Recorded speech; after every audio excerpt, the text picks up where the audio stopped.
Vamos a ir al himno número 378. Himno número 378.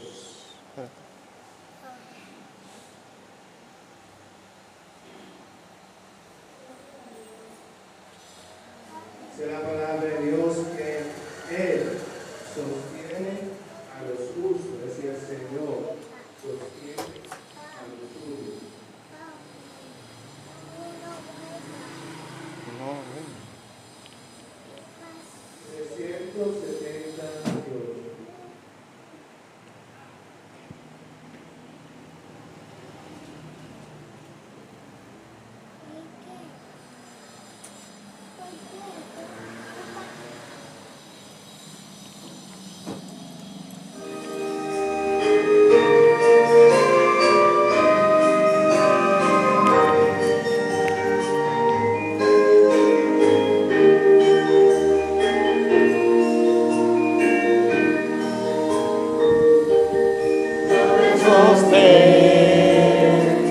de la esperanza mía, fuente bendita de la vida eterna, tan solo el alma que tus fuerzas brillan.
Bien, hermanos, ahora vamos a pasar a la exhortación de la palabra de Dios. Cargo a nuestro hermano Gustavo Arias. Vamos a ponernos todos en nuestros pies para así reverenciar la palabra de Dios predicada. Amén, hermanos. Dios les bendiga de nuevo. Un gusto estar aquí. Vamos a elevar un clamor de oración pidiendo el auxilio del Señor. Padre, en este momento clamamos a ti, pidiendo tu auxilio, tu socorro, Señor. Predicar tu palabra es una gran responsabilidad y no somos suficientes para ello. ¿Quién es suficiente, Señor? Es tu palabra. Por eso pedimos el auxilio de tu Santo Espíritu para que nos ayude a dar a conocer con denuedo la gran obra de salvación que tú has provisto a través de tu Jesucristo. También pedimos, Señor, que tú sigas abriendo nuestras mentes y nuestros corazones. Que tu Santo Espíritu llame de muerte a vida, llame a salvación, Señor. Padre, favores que te suplicamos en el nombre de Jesucristo. Amén. Bien, hermanos, pueden sentarse. Continuamos en la serie exponiendo el Evangelio según San Juan. En esa ocasión, el capítulo 7. ¿Recuerdan la última vez cuando expusimos ese Evangelio? O cuando nos quedamos en el capítulo hace ya 2 semanas. El Señor Jesucristo está en la fiesta de los tabernáculos. Es la fiesta más importante del pueblo judío. En esa fiesta toda la nación se reúne alrededor del templo y duran 7 días en tiendas, en tabernáculos hechas en enramada. Lo hacen en conmemoración a la liberación que recibieron de parte del Señor del pueblo de Israel. En esas fiestas, o en la fiesta de los tabernáculos, tiene particularidad que es una de las pocas fiestas judías de la época en que se reunía todo el pueblo, y más que eso, aún los judíos del mundo entero venían y se congregaban para la celebración de la fiesta de los tabernáculos. De manera que las cosas que vemos aquí están ocurriendo en público, no están ocurriendo en oculto. Los discursos que el Señor está dando aquí se les está dando a toda la nación de Israel. No es un discurso dado a un grupito selecto de personas. Los judíos están a la expectativa celebrando esas fiestas. Diferentes cosas ocurren en ellas: la congregación de los tabernáculos, el ofrecimiento de los sacrificios, el derramamiento de las aguas, y todas esas cosas lo veremos a medida que avancemos.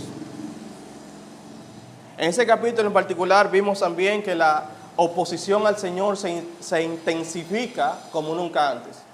Anteriormente los judíos solo habían pensado en hacer mal, tenían la intención de hacer mal, pero a partir de ese capítulo ellos ponen en marcha su plan de matar al Señor.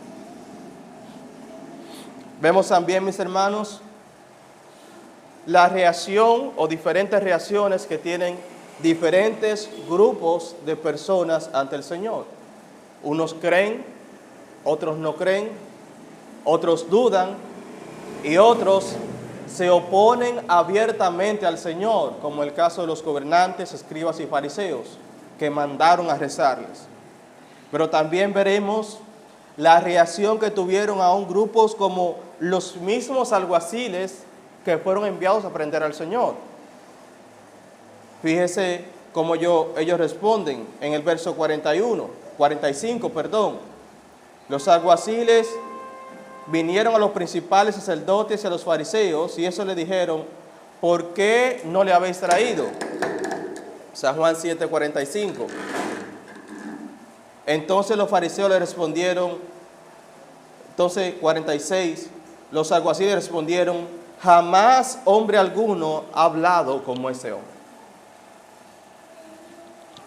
Bien, hermanos, entrando ya de lleno, vamos a empezar desde el verso 32. Dice la palabra del Señor, el verso 32, capítulo 7 de Juan, verso 32. En mi Biblia es la página 1224, 1224.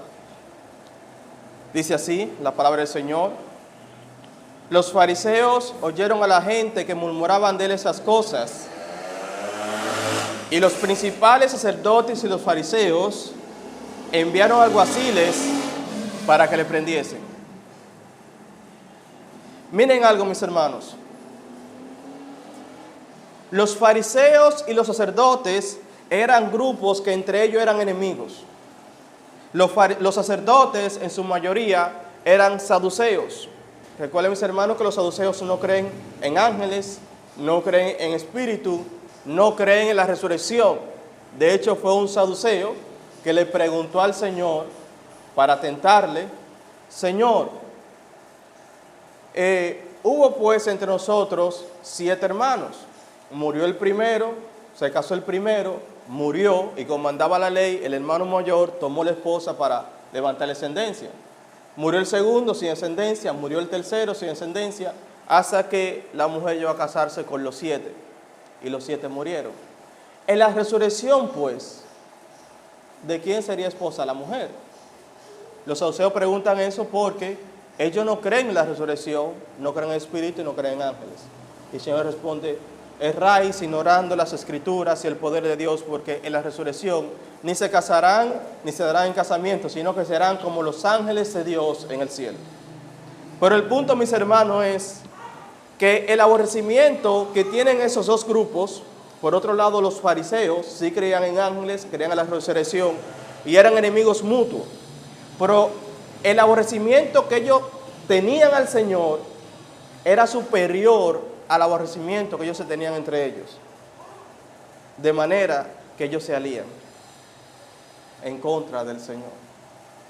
Mis hermanos, ustedes han notado que todo el mundo se pone de acuerdo cuando se trata en algo en contra de Dios, cuando es en contra de la fe, cuando es en contra de la iglesia.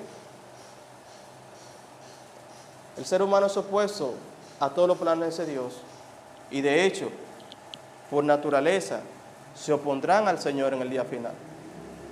Por eso dice el Salmo: ¿por qué se amotinan las gentes y los pueblos piensan cosas vanas? ¿Por qué? Porque se levantan contra el Señor y contra su ungido. Punto es, mis hermanos, esos dos grupos que aborrecían al Señor, o que se aborrecían entre ellos, con tal de matar al Señor, se aman y hacen una alianza. Juan lo pone precisamente con hacer notar eso. Hacer notar que los principales sacerdotes, el grupo religioso, quien debió haber recibido al Señor, son realmente sus principales opositores. Pero miren, mis hermanos, la respuesta del Señor en el verso 33. Miren cómo dice. Verso 33, dice el Señor: entonces Jesús dijo: todavía un poco de tiempo estaré con vosotros, e iré al que me envió. Me buscaréis y no me hallaréis, y a donde yo estaré, vosotros no podréis venir. Usted puede ver, hermano, o puede notar la calma con que el Señor le responde. No es un debate que se está teniendo aquí, donde yo te pregunto y tú me respondes, no. Fue que mandaron a rezar al Señor. Se presentaron los principales, se presentaron los alguaciles, es decir, la guardia del templo vino a buscar al Señor preso, y el Señor responde: todavía no es el momento. Deténganse. Todavía un poco de tiempo y estaré con vosotros, e iré al que me envió. No hay nada, ninguna situación en ese mundo que alteró la calma de nuestro Señor. Ninguna. ¿Ustedes recuerdan cuando estaban cruzando el mar de Galilea? La tempestad se levantó, la barca casi se iba a partir, los discípulos están preocupados, turbados, hasta el punto que le echan un boche al Señor: Señor, ¿no tienes cuidado que perecemos? ¿Qué hacía el Señor? Estaba durmiendo tranquilamente. ¿Por qué se debe la calma del Señor? Jesús está en calma porque Él sabe que los planes del Señor se cumplen o se cumplen. Mis hermanos, Dios no tiene un plan B. Dios trazó un plan de salvación desde antes de la fundación del mundo. Y ese plan consistía que en el tiempo señalado, en el tiempo indicado, Dios enviaría a su Hijo, nacido de mujer, y en el tiempo indicado por Dios, Él sería ofrecido como sacrificio por nuestros pecados. Nada, ningún hombre en esta tierra podría alterar ese plan. Nadie altera los planes del Señor. Por ejemplo, en el libro de Hechos, capítulo 1, verso 7, en el verso 6, los discípulos le preguntan al Señor antes de su ascensión: Señor, ¿restaurarás el reino a Israel en ese tiempo? Y en el verso 7, fíjense lo que dice el Señor: no os toca a vosotros saber los tiempos o las sazones que el Padre puso en su sola potestad. Dios tiene tiempos señalados para trazar sus planes. Mis hermanos, ¿por qué no toca a nosotros saberlo? Porque eso se va a cumplir o se va a cumplir. Eso no depende de nosotros. Cristo viene porque viene, y de que viene, viene. Lo que nos toca a nosotros es estar preparados. En Gálatas capítulo 4, verso 4, el apóstol Pablo exponiendo dice: pero cuando vino el cumplimiento del tiempo, Dios envió a su Hijo, nacido de mujer y nacido bajo la ley. Es decir, el nacimiento de Cristo no fue algo fortuito ni por accidente. Dios esperó o trazó el tiempo adecuado para que Cristo naciera en el momento oportuno que Él había trazado. Fíjense, hermano, en todas las cosas que dieron lugar cuando Cristo nació. Primero, el Imperio Romano había conquistado el mundo conocido en ese entonces. Y el Imperio Romano había unificado el idioma. Todo el mundo hablaba latín. Eso ayudó a la expansión del Evangelio. El idioma, no había que aprender muchos idiomas locales. Segundo, el Imperio Romano había trazado muchos caminos vecinales que comunicaban el mundo entero. Eso ayudó a la expansión del mensaje de manera más rápida. Tercero, los judíos se habían dispersado en el mundo entero, de manera que habían sinagogas en todos los pueblos que anunciaban el nacimiento de un Mesías. Por eso, cuando Pablo llegaba a cada ciudad, ¿dónde iba primero? A las sinagogas. Se estaba leyendo la promesa en el mundo entero del Mesías que había de nacer. Se había conjeturado todo, económico, social, político, cultural. Y cuando vino el cumplimiento del tiempo, Dios envió a su Hijo. Dios hace las cosas de acuerdo a su tiempo. Por ejemplo, en el libro de Daniel, capítulo 2, verso 21, mire lo que dice del Señor, o lo que aprendió Nabucodonosor del Señor. Libro de Daniel, capítulo 2, verso 21. ¿Ustedes recuerdan? Voy a buscar en mi Biblia. Libro de Daniel, capítulo 2, en el verso 21.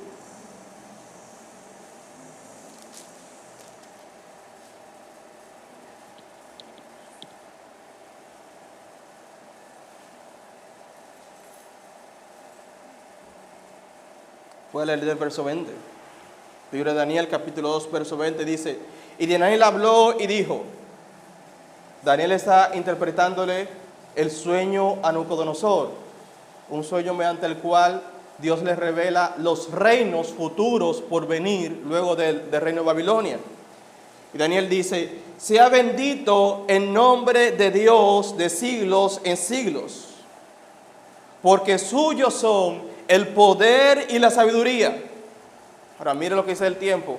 Él muda los tiempos y las edades. Mis hermanos, Dios tiene el poder de poner los tiempos de cabeza. Muchos de nosotros no se esperaban que en el día de hoy las cosas serían como son ahora. Él muda los tiempos y las edades. Quita reyes y pone reyes. Da la sabiduría a los sabios y la ciencia a los entendidos. Verso 22. Él revela lo profundo y lo escondido. Conoce lo que está en tinieblas y con Él mora la luz. Ese es nuestro Dios. Cristo conoce a nuestro Dios y Él sabe que ningún escriba, ningún fariseo, ningún rey en ese mundo alterará los planes del Señor. Volvamos de nuevo a Juan capítulo 7. Sigamos viendo la respuesta del Señor. San Juan capítulo 7. Allí el Señor con toda calma responde: todavía un tiempo y estaré con vosotros e iré al que me envió. Cristo sabe perfectamente que Él estará en esa tierra el tiempo que el Padre ha determinado que Él esté. Por eso Él dice, todavía un tiempo y estaré con vosotros. No ha llegado el momento todavía. Y segundo, Él sabe que Él partirá de esta tierra por la voluntad del Padre, no por la voluntad de los hombres. Por eso Él dice, iré al que me envió. Él irá, activo. Será Él quien lo haga. Y en el verso 34 Él da una advertencia: me buscaréis y no me hallaréis. Y donde yo estaré, vosotros no podréis venir. ¿Qué quiso decir el Señor con eso que buscaréis y no me hallaréis? Aunque ahora lo están buscando para arrestarlo, llegará el momento cuando necesitarán el auxilio del Señor y no lo encontrarán. Por ejemplo, en el año 70 después de Cristo, la nación judía clamaba por un Mesías que lo liberara del Imperio Romano, pero la nación, el templo fue destruido por el general Tito. Jerusalén fue completamente devastada, ya era demasiado tarde. Me buscaréis y no me hallaréis. Pero también nos enseña, mis hermanos, que quienes rechazan a Jesús en esta vida, llegará el tiempo cuando ya no tendrán ninguna otra oportunidad. Las Sagradas Escrituras nos enseñan que en el nombre de Jesús se doblará a toda rodilla lo que está en el cielo, en la tierra y aún debajo de la tierra. Todos nos doblaremos delante del Señor. Conviene hacerlo aquí, pero los que cruzan la eternidad y no buscan al Señor desde la eternidad, se arrepienten, pero ya es demasiado tarde. Piensen, mis hermanos, en cuántas personas clamaron al Señor, pero ya fue demasiado tarde. Por ejemplo, ustedes recuerdan o conocen el caso de Saúl, que vendió la primogenitura o la menospreció por un plato de lentejas. Mira lo que dice en el libro de Hebreos, capítulo 12, verso 15. Libro de Hebreos, capítulo 12, verso 15. Hebreos 12, 15, página 1396. Hebreos 12, 15 dice: mirad bien, no sea que alguno deje de alcanzar la gracia de Dios, que brotando alguna raíz de amargura os estorbe, y por ellas muchos sean contaminados. No sea que haya algún fornicario o prófano como Esaú, que por una sola comida vendió su primogenitura. Ahora presta atención a eso, verso 17. Porque ya sabéis que aún después, deseando heredar la bendición, fue desechado, y no hubo oportunidad para el arrepentimiento, aunque la procuró con lágrimas. Mis hermanos, llega un momento en que Dios cierra las puertas, y Dios lo puede hacer, porque Él es Dios. Saúl procuró con lágrimas la bendición, pero ya era demasiado tarde. Ya cruzaste la línea, ya menospreciaste. Mis hermanos, otro ejemplo es cuando Jesús narra la historia de Rico y Lázaro, cuando Dios nos da o nos abre la ventana para ver qué pasa después de la eternidad. Nosotros sabemos la historia. Hubo un hombre rico y un mendigo llamado Lázaro. Murieron ambos. Lázaro fue al seno de Abraham y el rico fue a un lugar de tormento.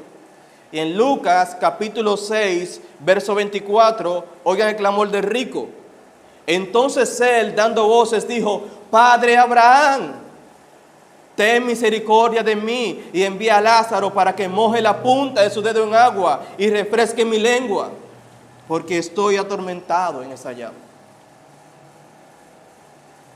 ¿Qué le respondió Abraham? Hijo, tú tuviste tus bienes en la tierra. Y Lázaro no. Además de esto, hay una cima que nos divide. En otra palabra, ya es demasiado tarde. No hay ni para un vaso de agua. No hay ni para la más mínima expresión de misericordia.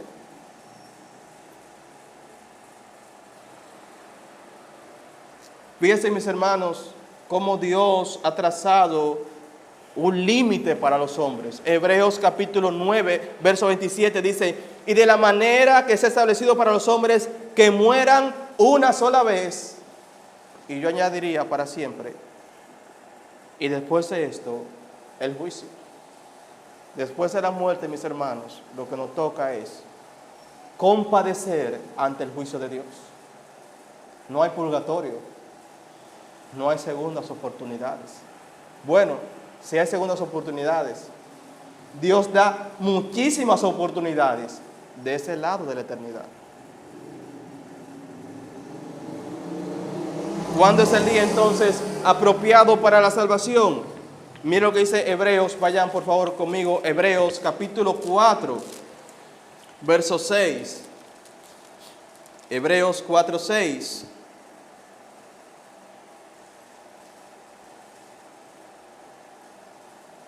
Dice, hablando del reposo prometido al pueblo de Dios, del descanso prometido al pueblo de Dios, Hebreos capítulo 4, verso 6 dice: por lo tanto, puesto que falta que algunos entren en él, y aquellos a quienes primero se les anunció la buena nueva no entraron por causa de la desobediencia, es decir, el pueblo de Israel, los judíos, otra vez determina un día. ¿Qué día es ese? ¿Qué día? Lo dice ahí. Hoy. Ese es el día que Dios ha determinado. Mi amigo, mi hermano, el día para acercarse al Señor es hoy. Dios ha determinado un día, hoy, diciendo después de tanto tiempo, por medio de David, como se dijo: si oyeres, ¿cuándo? Hoy su voz, no endurezcáis vuestros corazones. ¿Qué es lo que nos insta la Escritura, mis hermanos? Si usted escuchó la palabra del Señor, aprovéchela y apodérese de Cristo, porque hoy es una oportunidad que Dios le está dando. La gente, cuando ven ofertas en la tienda, 2 por 1, mitad de precio, la aprovechan, y muchos hasta buscan prestado, se endeudan, porque esa oferta hay que aprovecharla. Y no se va a repetir, mis hermanos. Dios hace una oferta incalculable cada día al pecador. Hoy.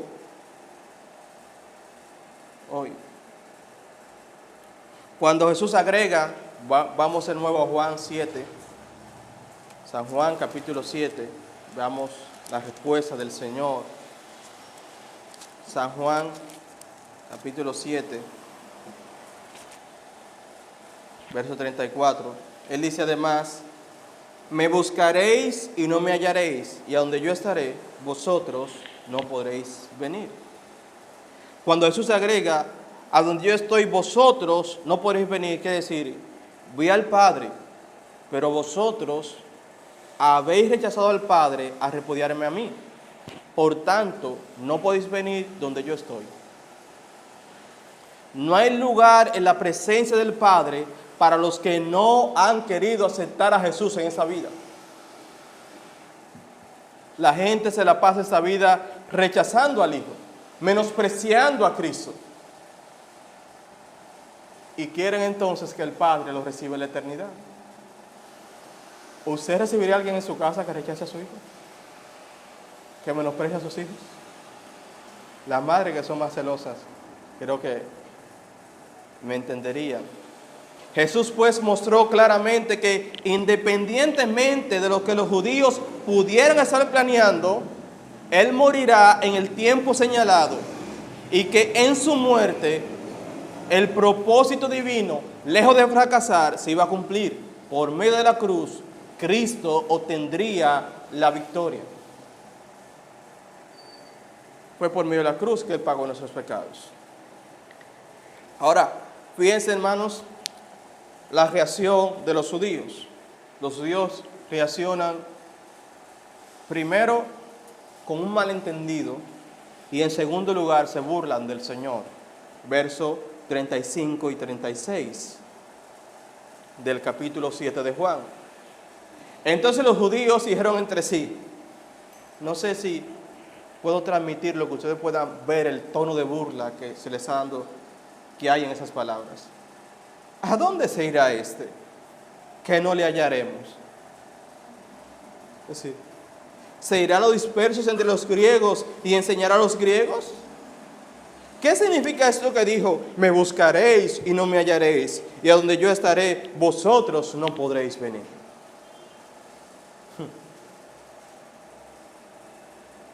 Mis hermanos, ¿qué están diciendo eso? ¿Qué están diciendo ellos? Se burlan, y lo segundo que ellos dan por entendido es que Cristo se iba a ir. Por eso dicen, ¿a dónde se irá ese? Es decir, este carpintero ha fracasado entre nosotros no le creemos, buscará otro sitio donde le crean, será. Se irá a los dispersos entre los griegos y a los judíos que están dispersos en el mundo entero y le va a enseñar, porque aquí nadie le cree. Aquí no se sabe qué va a parar eso. ¿Y cómo eso que no le vamos a encontrar? Ajá. Nosotros estamos dispersos en el mundo entero. ¿Acaso se va a esconder entre los griegos? Los griegos tenían una peculiaridad. Recuerden, mis hermanos, cuando Pablo fue al Panteón Atenas, que los griegos quisieron escucharlo porque en ninguna cosa se interesaban sino en escuchar algo nuevo. Eran ingenuos en cuanto a eso. Es decir, si no cree aquí, que se vaya a los griegos, que esa gente creen de todo. Allá reciben hasta los locos. ¿Qué significa eso que dijo? Me buscaréis y no me hallaréis, y a donde yo estaré, vosotros no podréis venir.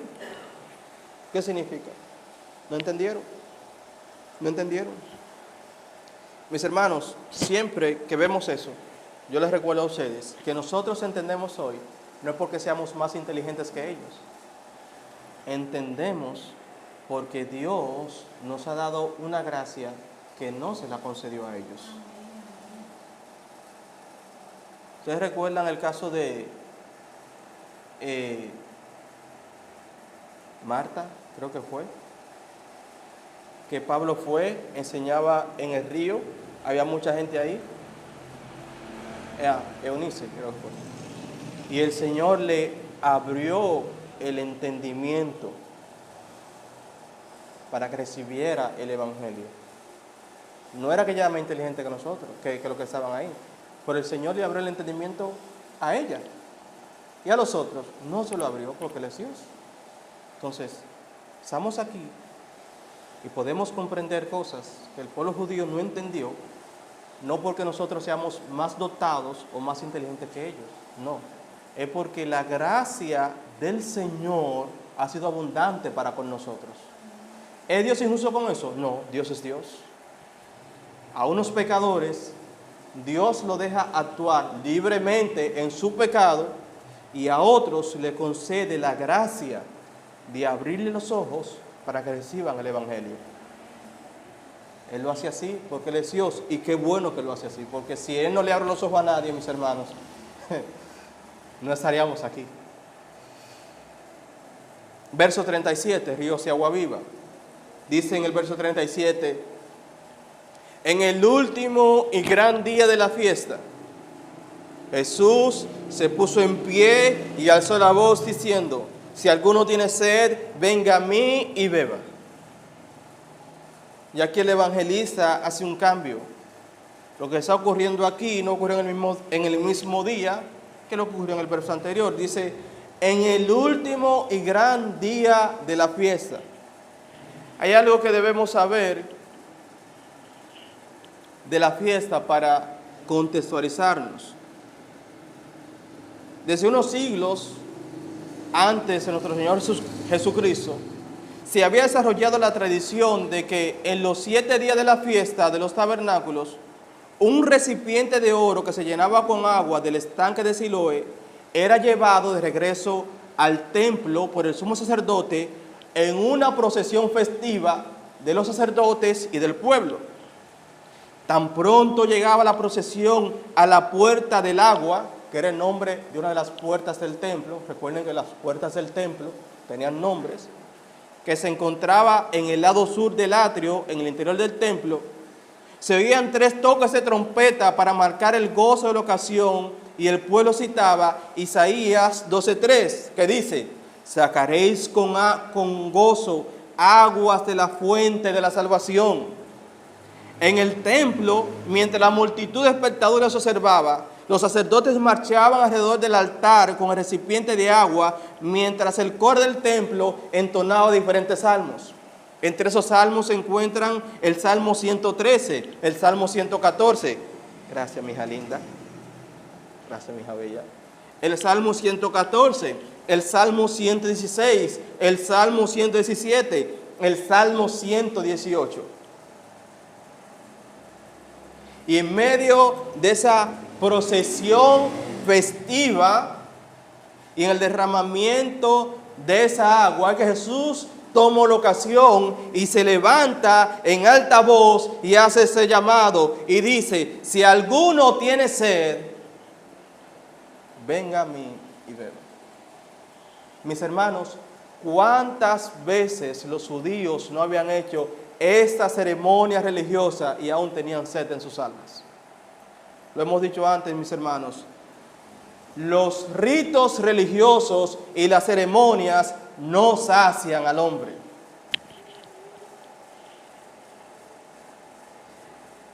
Durante años cargando agua del Siloé, trayéndola al atrio del templo, y sus almas estaban sedientas.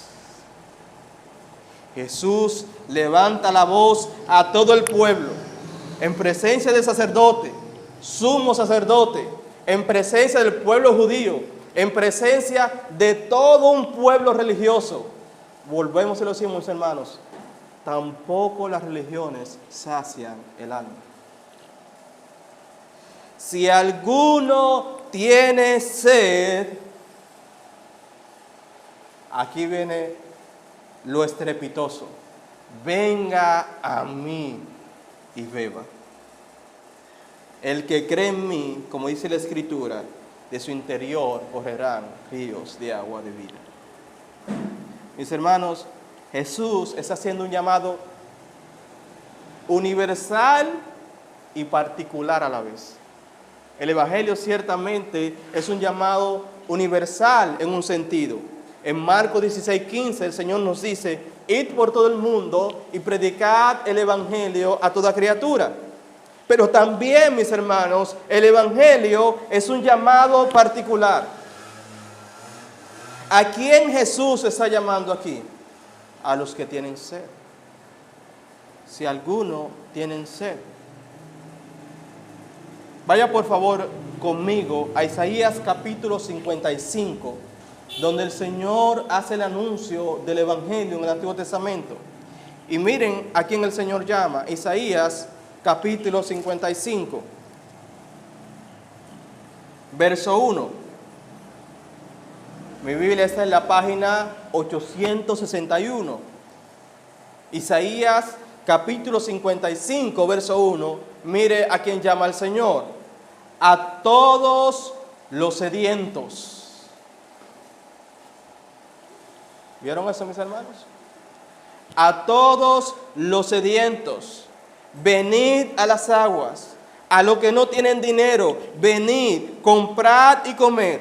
Venid, comprad sin dinero y sin precio vino y leche. ¿Por qué gastáis el dinero en que no es pan y vuestro trabajo en lo que no se hacía? Oídme atentamente y comed del bien, y se deleitará vuestra alma con grosura. Inclinad vuestro oído y venid a mí. Oíd y vivirá vuestra alma. Lees ahí, mis hermanos, para que ustedes vean que el Señor está haciendo una invitación para saciar las almas, pero ¿a quiénes? A los sedientos. Miren otro lugar. El Señor hace otro llamado particular. Vayan conmigo a Mateo capítulo 11, verso 28. San Mateo capítulo 11, verso 28. El Señor hace otro llamado particular aquí, dice: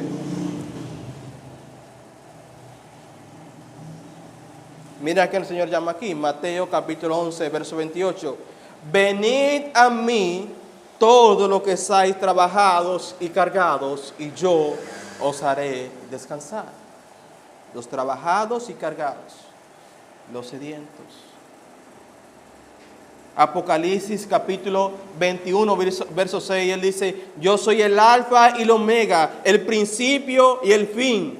Al que tuviere sed, yo le daré gratuitamente de la fuente del agua de vida. Apocalipsis capítulo 2, verso 17 dice: y el espíritu y la esposa dice: ven. Y el que oye diga: ven. Y el que tiene sed, venga. Y el que quiera, tome del agua de la vida gratuitamente. ¿Ustedes vieron la particularidad en el llamado del Señor? El Señor está llamando ¿a quiénes?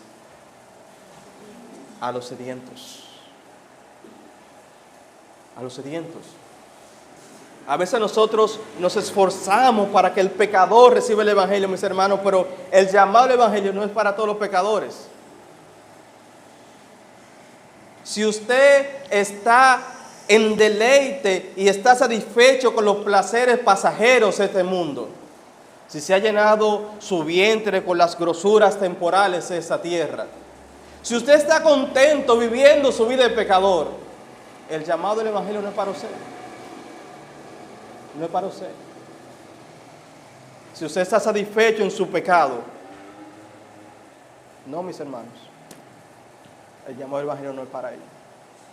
El llamado del Evangelio es para los sedientos, para aquellos que el pecado, el deleite y los placeres de este mundo no han podido satisfacer su alma y buscan algo mejor, más elevado y más excelso.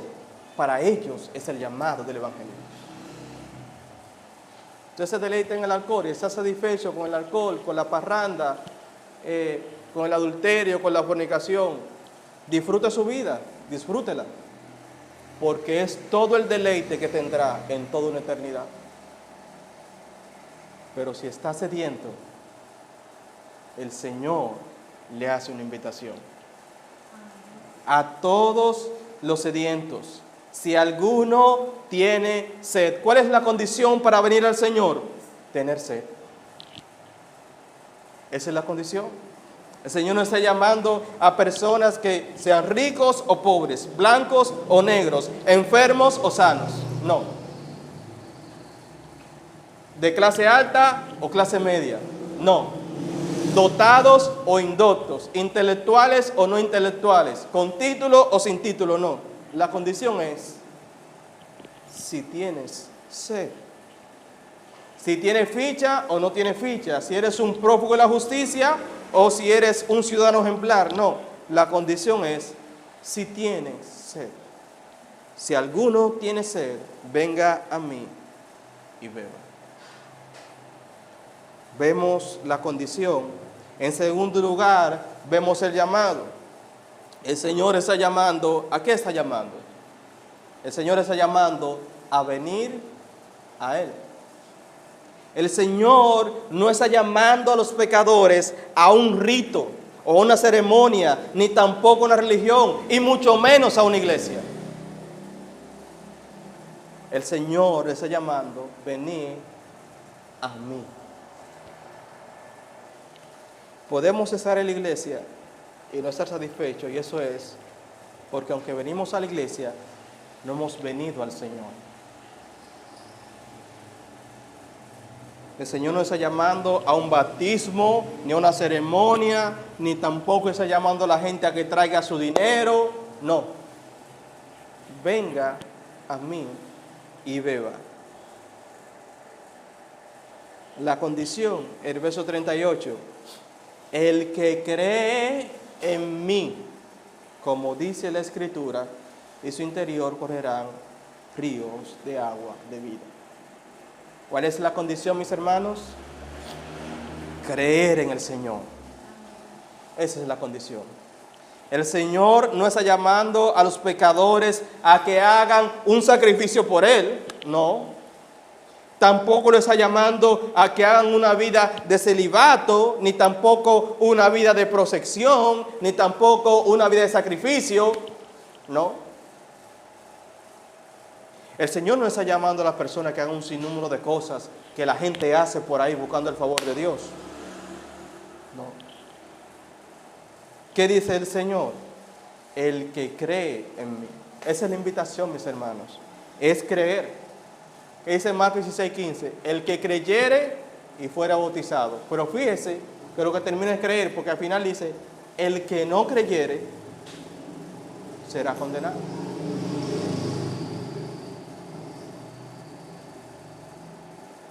La invitación, mis hermanos, es creer en el Señor. Ahora, ¿qué significa creer en el Señor? ¿Usted recuerda el carcelero de Filipo? El carcelero de Filipo, para contextualizar la historia, Pablo y Silas son azotados y encarcelados por predicar el Evangelio y lo mandan al calabozo de más adentro y le ponen cepos en los pies, los trancan y le ponen guardia. Y a la medianoche Pablo y Silas cantaban cánticos a Dios y el Señor estremeció la cárcel, de manera que los cimientos de la cárcel, la puerta de la cárcel se abrieron. Y cuando el carcelero llega y ve la cárcel abierta, oh sorpresa, ¿usted sabe cómo se pagaba la fuga de un preso? Con la vida. Cuando el carcelero ve la cárcel abierta, toma una espada y está a punto de matarse, y de repente escucha una voz de la oscuridad que le dice, no te hagas ningún mal, porque todos estamos aquí. Y el carcelero pregunta, señores, ¿qué debo hacer para ser salvo? Y la respuesta apostólica, ¿cuál es? Cree en el Señor Jesucristo y serás salvo tú y tu casa. Esa fue la respuesta. Mis hermanos, ¿usted cree que un hombre que está en el borde de la muerte, a punto de morir, y escucha esa voz que le dice, cree en el Señor Jesucristo, no entenderá lo que significa creer? ¿Qué más puede hacer él? A punto de morir. ¿Qué más puede hacer? El carcelero de Filipo había escuchado a Pablo y a Silas predicando. Él sabía por qué esos hombres estaban ahí. Él había escuchado el testimonio de la pitonisa, la endemoniada, que decía, esos hombres son siervos del Dios Altísimo, quienes anuncian el camino de salvación. Él sabía que esos hombres tenían un mensaje particular y por eso le pregunta, ¿qué debo hacer para ser salvo? Pero además de eso, las puertas abiertas, esos hombres sueltos, ningún preso que se le abra la cárcel se queda ahí. Si había alguien que sabía lo que se debe hacer para la salvación, eran esos hombres. Yo tengo que aprovechar y preguntarle, señores, ¿qué debo hacer para ser salvo? La respuesta de la Biblia es, cree en el Señor Jesucristo y serás salvo tú y tu casa. Algunas personas lo quieren profundizar y eso y aquello, pero mis hermanos, cuando usted está al borde de la muerte y se le dice, cree para ser salvo, usted sabe lo que significa eso. Usted lo entiende muy bien. Pruébelo para que vea. El que cree en mí, como dice la Escritura, de su interior correrán ríos de agua de vida. Segundo, el Señor promete satisfacer completamente el alma de esas personas como el rito religioso no lo había hecho. ¿Qué dice? El que cree en mí, como dice la Escritura, de su interior correrán ríos de agua de vida. No es solamente que estarán satisfechos. Yo bebo agua y eso me calma la sed. Pero yo no puedo calmarle la sed a más nadie. A más nadie. Pero el Señor dice que el que cree en Él no solamente quedará satisfecho, sino que esa persona se convertirá en una fuente o en otra cofuente a través de la cual correrán ríos de agua de vida para saciar a otras personas. Mis hermanos, ¿cómo usted fue saciado? ¿Cómo fue? ¿Alguien le predicó? ¿Fue alguien que fue saciado, estaba satisfecho, y esa persona se convirtió en una fuente y fue donde usted y le ofreció saciarse? Mis hermanos, quienes han sido saciados por Cristo, no simplemente se quedan satisfechos o no pueden estar quietos. ¿Qué tienen que hacer? Tienen que anunciar a otros. ¿Usted recuerda el ciego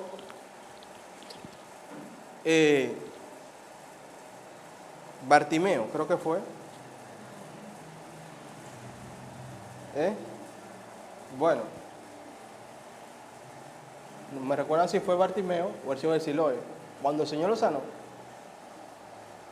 ¿qué fue lo que el Señor le dijo? Mira, no se lo digas a nadie. ¿Cómo fue? Yo soy ciego de nacimiento.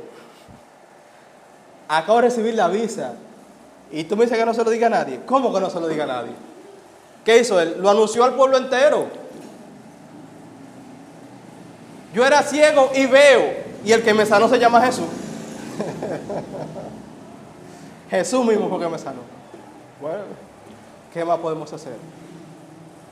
Mis hermanos, nadie que recibe el Espíritu, nadie que es saciado por nuestro Señor, se puede estar quieto. Eso es lo que nos motiva a predicar.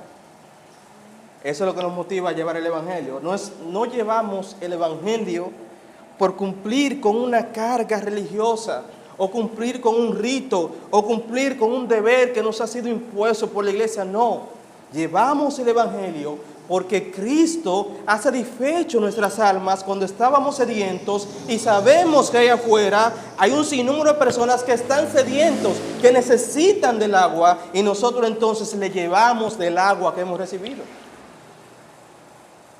Por eso lo hacemos. De su interior correrán ríos y aguas de vida. En el verso 39 dice el Señor, o dice el evangelista, Juan 7:39, esto dijo del Espíritu que había de recibir los que creyesen en Él, pues aún no había venido el Espíritu Santo, porque Jesús no había sido aún glorificado. Mis hermanos, aprendemos varias cosas aquí. El evangelista se toma la molestia de aclararnos de qué Jesús está hablando. ¿De qué le está hablando? Del Espíritu que los creyentes habríamos de recibir. Del Espíritu Santo. No puedo entrar mucho en detalle, pero hay varias cosas aquí. Fíjense, mis hermanos, que si Cristo, y así es, está hablando del Espíritu Santo que habían de recibir los creyentes, la condición para recibir el Espíritu Santo, ¿cuál es? ¿Cuál es la que pone aquí Cristo? ¿Cuál es? Creer. El que cree en mí, como dice la Escritura, de su interior correrán ríos de agua de vida. Y aclara el evangelista en el verso 39. Esto dijo del Espíritu que han de recibir los que creyesen. ¿Que no recibirán el Espíritu? Los que creyesen en Él. ¿Por qué hacemos esta aclaración, mis hermanos? Porque algunos hermanos, algunos tal vez se han topado con ellos, que enseñan que el Espíritu Santo, que una persona puede creer en Cristo, durar un tiempo creyendo en Cristo, y a los años o a los meses, luego después al tiempo, recibe el Espíritu Santo, si lo busca, si clama, si hace un grupo de sacrificio, de ayuno, de oración, de silicio, de vigilia, y si no ha recibido el Espíritu Santo es porque no has hecho eso y debes buscarlo con tanto sacrificio. No, mis hermanos. ¿Quiénes recibirían el Espíritu Santo? Los que creyesen en Él. Decir, mis hermanos, que un creyente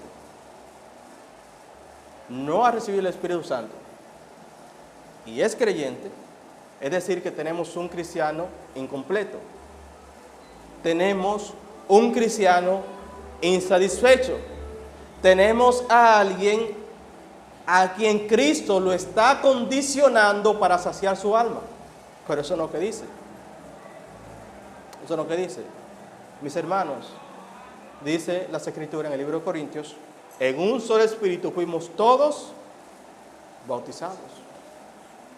Todos.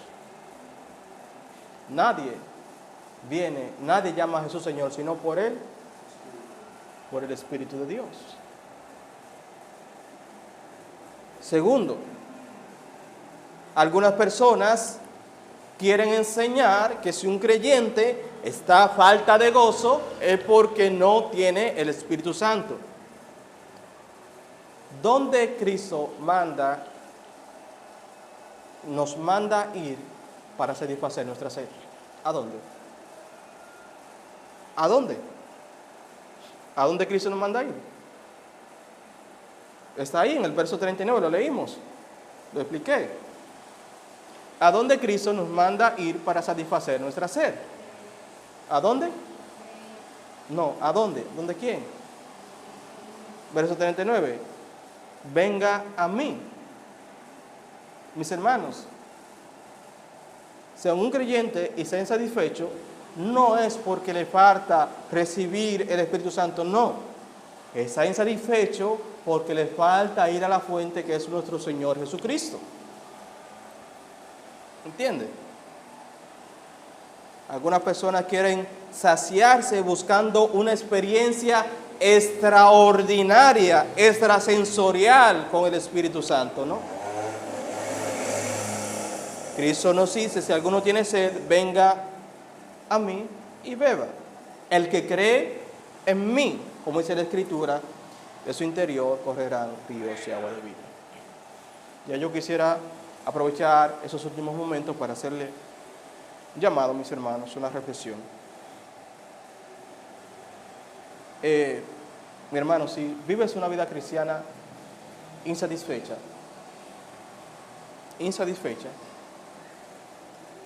si vives una vida cristiana insatisfecha, si tu alma no ha sido saciada, la invitación del Señor es la misma para ti. Y aún, mis hermanos, mi hermano, si eres un pecador y no has venido al Señor, la invitación es la misma. Si tienes sed, ven a Cristo. Mi amigo, mi hermano, esas faltas de ánimo, de fuerzas, esas faltas de fuerzas para seguir la vida cristiana, ven a tu Señor, ven a tu pastor, ven a Él, venga a mí y beba. Esa fuente del Señor que Él anunció hace 2000 años, hoy en día no se ha extinguido. Sigue saciando pecadores. Lo sigue haciendo. Son un ejemplo de eso. Creo que los que estamos aquí somos ejemplo de eso. Y cuántos testimonios de cristianos que han vivido una vida desordenada y afuera, y cuando vienen al Señor, por fin son saciados. Mi hermano, el Señor sigue saciando la sed hoy día como lo hacía hace 2000 años cuando dijo esas palabras. Esa fuente no se ha agotado, no se ha extinguido, ni tampoco ha menguado. Cristo sigue saciando la sed. Si alguno tiene sed, venga al Señor. Venga a Él y beba. Pero fíjese, mis hermanos, que tienes que venir. Venga a Cristo. Mi hermano, si tiene sed, mi amigo, si no ha sido saciado, si tiene sed en ese mundo, ven a Cristo. Ven a Cristo. Y yo te aseguro, por la promesa de la palabra de Dios y por experiencia propia, que Cristo te saciará. Hermanos, Dios le bendiga. Oremos. Padre, gracias por tu palabra. Gracias porque tú has hablado a tu pueblo. Ayúdanos, Señor, a albergar esas palabras en nuestros corazones. Ayúdanos, Señor, que cuando tengamos sed, vengamos a ti y no nos ocupemos en los flagelos, los engaños de este mundo. Ayúdanos a poner nuestras miradas y dirigir nuestros pasos a ti para ser saciados, Señor. Gracias, Padre. En nombre de Jesucristo, Dios amado. Amén.